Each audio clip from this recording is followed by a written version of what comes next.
Just hours ago, we got new information in the case against George Zimmerman. His defense team released text messages from Trayvon Martin's phone just days before he died, and we talked to the attorney for Trayvon Martin's parents.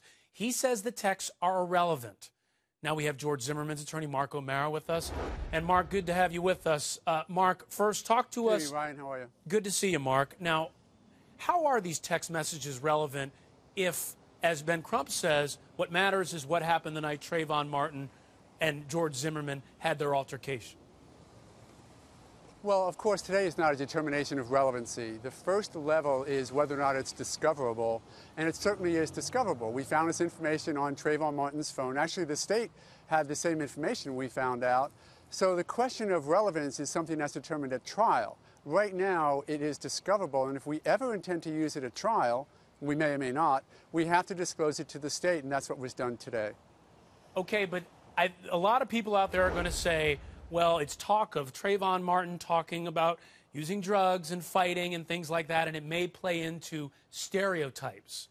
How do you respond to that? The idea that, especially the prosecutors saying that maybe there's bias involved here, how do you respond to that concept that maybe this is playing into stereotypes and, in a sense, trying to turn a potential jury pool against the victim? Well, a couple of things. First of all, obviously the Martin family wasn't unaware that this was their son. I mean, this was information that was readily available to them, and of course they were with them. So it's not really new to the Martin family. As far as stereotyping, this is information as to who Trayvon Martin was by his own words, by his own pictures, and his own deeds.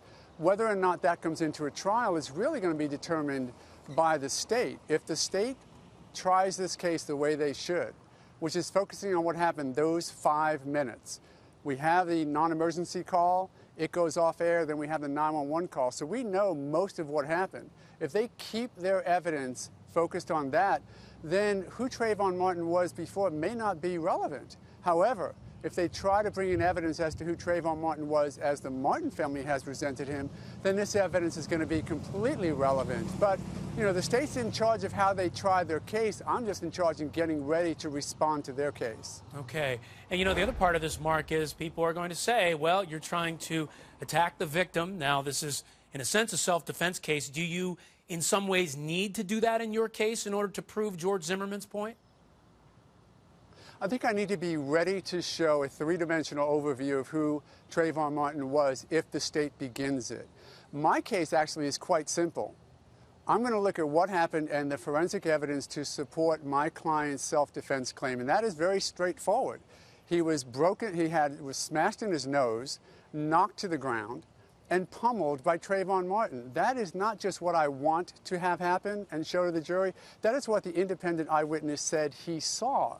So we can argue back and forth about why George got out of the car or why he did what he did, but what is undeniable, evidenced by the very first state attorney's office investigator who said this, there's absolutely no evidence to support that George was not heading back to his car when Trayvon Martin attacked him. So if that is the forensic evidence that's undeniable, that is self-defense. I really believed that we would easily find out whose voice that was on the 911 tape. I was quite surprised that it wasn't able to be identified concretely. But if it was George's screams for help, as was suggested by the eyewitness, then he waited 40 seconds of pummeling before he did what he had to do to protect his life, which was to shoot Trayvon Martin. All right. Now, Mark, the other question is why release this information on a website pre-trial? Because the thing there is people should say, well, you know, are you trying to influence the jury here, trying to maybe somehow show them some things about this case before you get that jury? Why release it pre-trial? Let's not forget the history. The state began the process of releasing discovery on their website.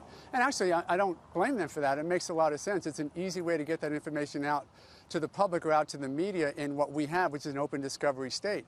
So the state did that, and we did it in response. We filed our motions that showed up on our website. We filed discovery that showed up on our website. So this is not new. This is just in line with what the state did or started doing and what we do. The timing is we found out about this information only after the state provided us with what's called the bin file. Seems as though they had that information months ago, but we just got it recently. Looked into it, found this information, and if we ever intend to use it, of course, we have to forward it to the state, and under our discovery rules and public records law, that makes it public. All right, Mark O'Mara, appreciate your time. We'll be talking to you as well throughout the trial. Appreciate it, Mark.